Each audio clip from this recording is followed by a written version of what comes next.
com uma apuração muito importante, exclusiva, de Larissa Rodrigues e Elis Jonas Maia. A crise envolvendo uma suposta ação hacker do Brasil contra o Paraguai, que criou uma crise diplomática, teria começado com um ato de espionagem primeiro dos paraguaios. Larissa Rodrigues, bem-vinda ao 360. Conta, então, essa história exclusiva em primeira mão para a gente. Boa tarde para você. Tudo bem, Débora? Boa tarde, Yuri. Que bom estar de volta.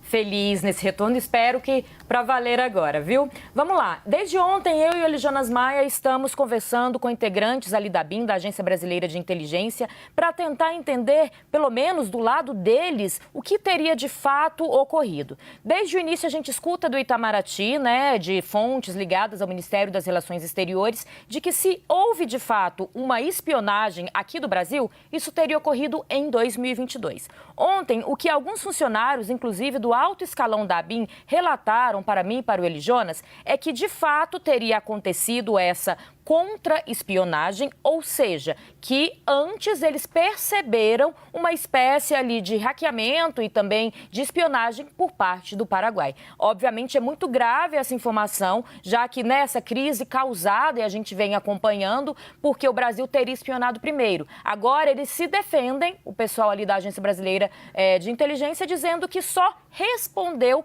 a uma espionagem vinda primeiramente por parte do Paraguai. Eu conversei com algumas fontes ali também do Itamaraty e eu ouvi que, sim, Larissa, não teria por que o Brasil fazer esse passo primeiro, porque, por um lado, a relação com o Paraguai sempre foi uma boa relação, que se algo aconteceu foi no governo de Jair Bolsonaro em 2022. E por que essa data de 2022 é tão importante? Tive acesso a alguns documentos. Em 2022, eles aceleraram uma tentativa de rever as regras do que eles chamam de anexo C da usina de Itaipu. A gente lembra que a usina de Itaipu ela é uma divisão entre os dois governos, governo brasileiro e governo paraguaio, criado ali ainda na década de 70. Ainda na década de 70, havia uma previsão de que a divisão da energia gerada e também os lucros seria revista, essa divisão, quem teria direito a mais, porcentagem, como seria a venda, por exemplo, por parte dessa energia do Paraguai ao Brasil, já que o Paraguai não usa toda essa energia.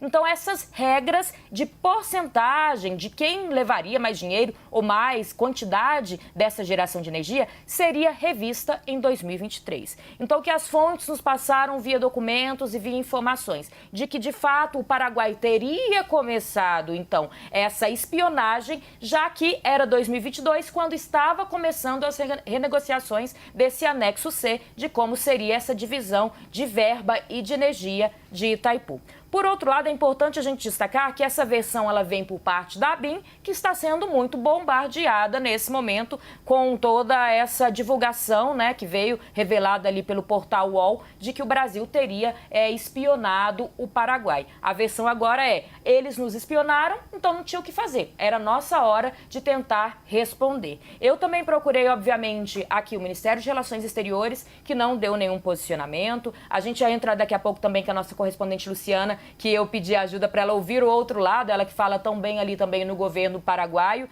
que não nega, mas também não traz nenhuma outro tipo de justificativa, só joga a responsabilidade aqui para o governo brasileiro. Mas é isso, o que a ABIN afirma neste momento, que foi uma ação de contra-espionagem, de contra-inteligência, que em 2022, antes de começar a monitorar o governo paraguaio teria primeiramente monitorado o Brasil, querendo saber quais seriam as regras, o que o Brasil colocaria na mesa nessa renegociação do contrato, o anexo C da usina de Itaipu.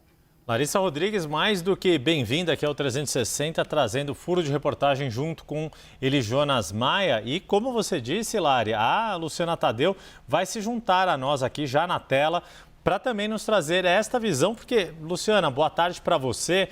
A gente sabe o quanto lá no Paraguai a discussão de Itaipu, toda essa negociação é um dos temas mais sensíveis que podem abalar qualquer governo paraguaio, não importa qual a coloração político-partidária. O governo passado, de Mário Abdo Benítez, teve uma crise muito séria, se não me engano, ali por volta de 2019, justamente envolvendo negociações relacionadas à usina de Itaipu, quase enfrentou o processo de impeachment. E agora, esta informação de que de novo, pode estar também tendo implicações políticas dentro do Paraguai, essa questão de espionagem relacionada a negociações entre os dois países da usina de Itaipu. Luciana Tadeu, a sua informação, o que vem de lá, do outro lado da fronteira? Yuri, Débora, Larissa, boa tarde para vocês, para todos que nos acompanham. Realmente, Itaipu é um tema extremamente sensível para o Paraguai, que de fato suspendeu aí as negociações do anexo C após essa informação de que teria havido espionagem contra o sistema informático paraguaio e diz que só vai retomar essas negociações depois que houver uma recuperação da confiança, porque o que o governo paraguaio afirma é que justamente o futuro da hidrelétrica pode ser um elemento determinante para os dois países. A gente, após a apuração de Larissa e Elijonas Maia sobre essa alegação da ABIN de que o Paraguai teria espionado o Brasil previamente, a gente entrou em contato com o governo paraguaio, tanto com a chancelaria paraguaia como com a presidência de Santiago Penha. A chancelaria paraguaia não deu uma resposta sobre esse pedido de posicionamento em relação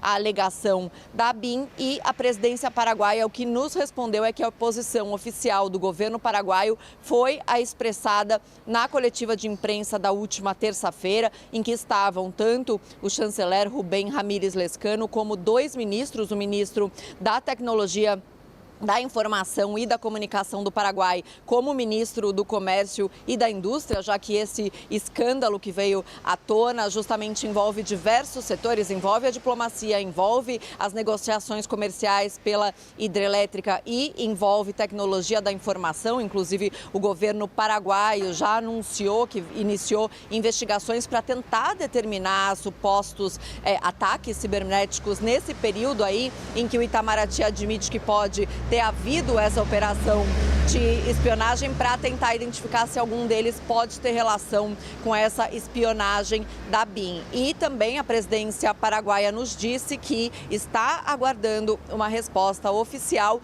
do embaixador brasileiro em Assunção, que no próprio dia em que o chanceler o convocou para a chancelaria, anunciou que chamava o embaixador paraguaio em Brasília para consultas. O embaixador brasileiro em Assunção, José Antônio Marcondes, foi à chancelaria paraguaia e se reuniu com o vice-ministro das Relações Exteriores, que pediu para ele informações detalhadas sobre essa espionagem pela ABIN. Eu volto com vocês.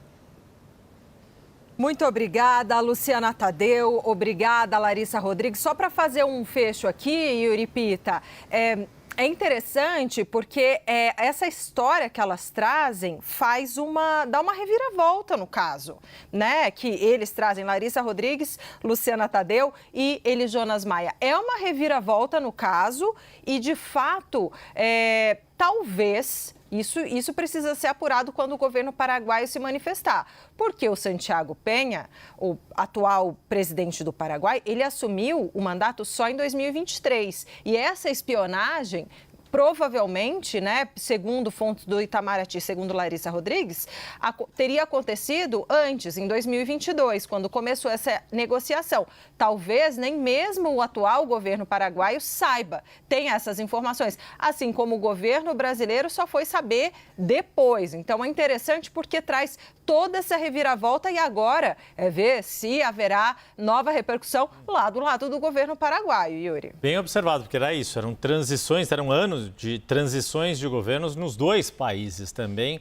O atual presidente Santiago Penha tomou posse no ano de 2023, assim como Lula. E, de novo, né, o presidente anterior paraguaio, Marito Abdo Benítez, viveu uma crise política bastante forte na primeira metade do mandato dele, justamente envolvendo uma das figuras ali do Paraguai, que era responsável pelas negociações do lado paraguaio por Itaipu, e foi exatamente isso. Se tem algum tema sensível para um país, este é Itaipu e Paraguai, Débora. O presidente lá pode fazer uma série de coisas, mas o quanto essa história da usina desperta sentimentos nacionalistas, é capaz de mobilizar ali as mais variadas forças políticas, de fato é esta negociação relacionada a Itaipu, Débora.